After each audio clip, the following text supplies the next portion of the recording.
Pemirsa, Wakil Sekretaris Jenderal Partai Demokrat Andi Arief ditangkap tim Direktorat Tindak Pidana Narkoba Bareskrim Polri atas dugaan kepemilikan narkoba. Hasil tes urin menyatakan Andi positif menggunakan metamfetamin atau narkoba jenis sabu. Andi tentu bukan satu-satunya politikus yang harus berurusan dengan aparat penegak hukum akibat narkoba. Sederet politikus yang berkiprah di tingkat daerah sampai nasional pernah terjerat kasus serupa. Lantas apa penyebab politikus terjerat kasus narkoba dan bagaimana solusinya? Bersama saya Ami Ardini, Prime Time Talk hari ini akan membahas tentang Andi Arief yang terjerat narkoba. Dan sudah hadir bersama saya di studio ada Kepala Humas Badan Narkotika Nasional Kombes Pol Sulistyo Pujo dan juga ada politikus Partai Demokrat Andi Nurpati. Saya sapa dulu narasumber saya. Selamat malam Bu Andi, selamat malam juga Pak Pujo. Terima kasih sudah hadir di Prime Time Talk. Oke, saya ke Pak Pujo dulu. Pak, sekarang kalau saya minta konfirmasinya saja bahwa Andi Arief masih berada di tahanan BNN, seperti itu?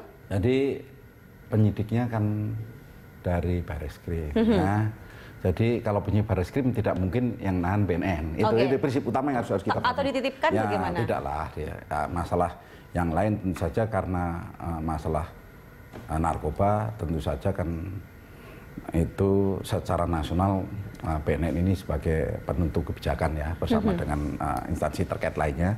Tentu saja kita mengetahuinya dan memahaminya gitu. Oke. Jadi tetap masih di penyidik lah.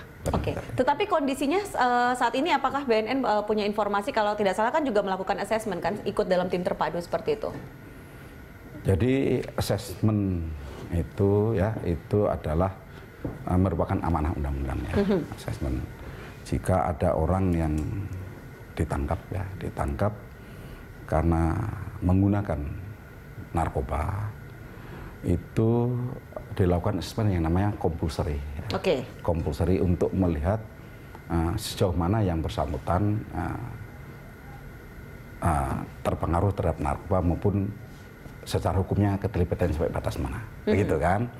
Ada juga yang namanya voluntary. Voluntary itu adalah orang-orang yang datang langsung untuk diminta untuk dilakukan rehab begitu ya. Itu biasanya keluarganya yang mendorong gitu ya. Kalau compulsory karena memang dipaksa oleh hukum karena yang bersangkutan ditangkap begitu. Nah, berapa lama saat ini sudah dilakukan asesmen dan berapa lama biasanya proses asesmen itu berlangsung sampai kemudian diperoleh hasilnya dan bisa diketahui bahwa sudah menggunakan narkoba berapa lama dan lain-lain? Itu penyidik itu ya memiliki waktu selama 3 kali 2 ya, kali 24 jam. 3 kali 24 jam? 3 kali 2 dan dapat diperpanjang. Ada perpanjang 1 kali lagi selama 3 hari. Untuk menentukan status yang bersangkutan itu dilanjutkan menjadi penyidikan atau dihentikan. Nah, biasanya dihentikan karena satu tidak ada cukup bukti, ya kan, tidak cukup saksi dan tidak merupakan tindak pidana karena informasi kosong kan kita harus hentikan kalau memang tidak ada cukup bukti, tidak ada saksi kan itu. Tapi kalau ternyata cukup bukti, cukup saksi itu dilanjutkan dengan proses penyidikan. Nah, kemudian kalau dari kita lihat dari kasus Andi Arief sendiri, sepengetahuan BNN ini proses asesmennya seperti apa sih Pak? Kalau kemarin kan ketika ditangkap sempat ada beredar informasi bahwa Andi Arief menolak untuk melakukan tes urin, walaupun akhirnya sekarang sudah melakukan. Nah, apakah juga kalau tidak salah kan juga salah satu asesmen itu bisa menggunakan rambut, DNA seperti itu atau bagaimana?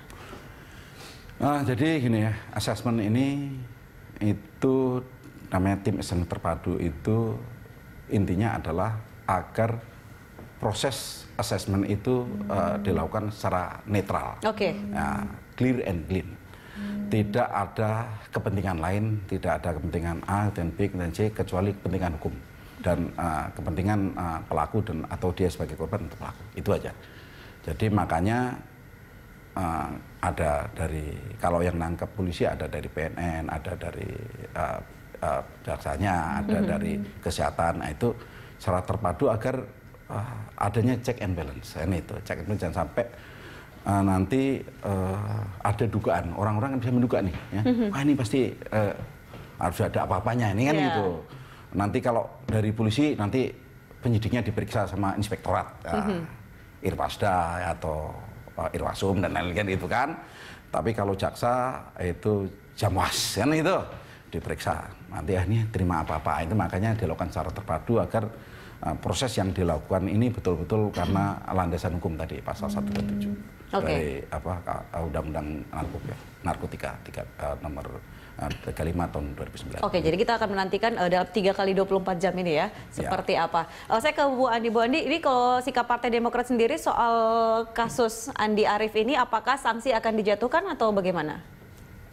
Sampai dengan saat ini DPP Partai Demokrat belum melakukan pemberian keputusan apa-apa terkait dengan Andi Arief, karena kita juga masih harus bertemu dulu juga dengan Andi Arief dan mendengarkan juga secara langsung seperti apa masalah ini sebetulnya, karena kita juga kaget sebetulnya baru mendengar dari berita-berita dari media, ya meskipun sudah ada konferensi pers dari kepolisian, tetapi tidak semudah itu kemudian kita tiba-tiba memberikan sanksi kepada yang bersangkutan.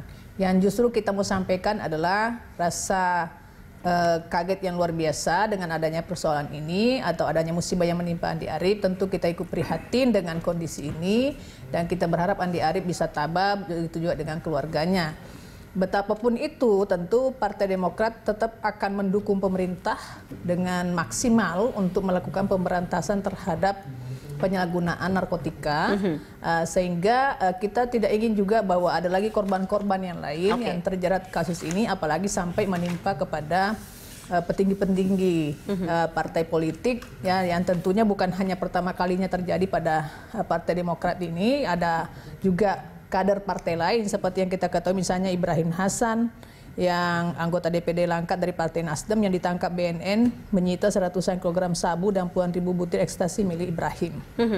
Artinya fenomena gunung es yang kita lihat bahwa sebetulnya mungkin jauh lebih banyak yang belum ditangkap gitu, yang tidak tertangkap oleh BNN maupun kepolisian. Tetapi kita berharap bahwa sebetulnya kunci persoalan narkoba ini kan bukan pada pemakainya gitu. Kunci persoalannya itu kan ada pada pembuatnya itu sendiri yang memproduksi, yang tidak bisa diketahui atau belum diketahui oleh penegak hukum, baik oleh BNN maupun kepolisian itu sendiri, sehingga ini masih beredar, baik yang berasal dari luar negeri maupun yang ada di Indonesia sendiri. Kalau soal Andi Arief sendiri, kalau dari internal Partai Demokrat ataupun juga rekan-rekan lain di sesama partai, tidak pernah terdengar ada informasi ataupun apa seperti itu yang mengenai keterkaitan antara Andi Arief dengan narkoba? Ya, sejauh ini kita tidak pernah mendengar sama sekali. Bahkan misalnya teman-teman yang dekat bergaul dengan Andi Arief itu juga tidak pernah cerita apa-apa. Misalnya apakah Andi Arief punya sedikit gejala-gejala atau bayangan kelakuan atau sikap seperti apa yang karena pengaruh narkoba, ini tidak pernah kita dengar dan tidak pernah kita lihat. Apalagi Andi Arief kan cukup aktif ya dalam kepengurusan kegiatan Partai Demokrat, juga cukup aktif. Dulu juga sebetulnya sebelum menjadi pengurus Partai Demokrat kita dengar dia sebagai aktivis yang memang sangat berani, sehingga kalau sekarang beliau terjerat atau terkena, maka Andi Arief memang saya yakin dan berani memastikan bahwa dia adalah korban dari orang-orang yang tadi memproduksi, mengedarkan, sehingga dia terjerat ini. Nah, dalam konteks pergaulan, nah tentunya memang hal inilah yang mungkin terjadi pada Andi Arief. Misalnya bergaul dengan orang-orang yang mungkin dia sendiri tidak tahu, kemudian dipengaruhi untuk menggunakan pergaulan yang salah seperti itu. Oke, nanti kita akan lanjutkan lagi diskusi kita di segmen berikutnya. Pemirsa, kami akan segera kembali usai jeda.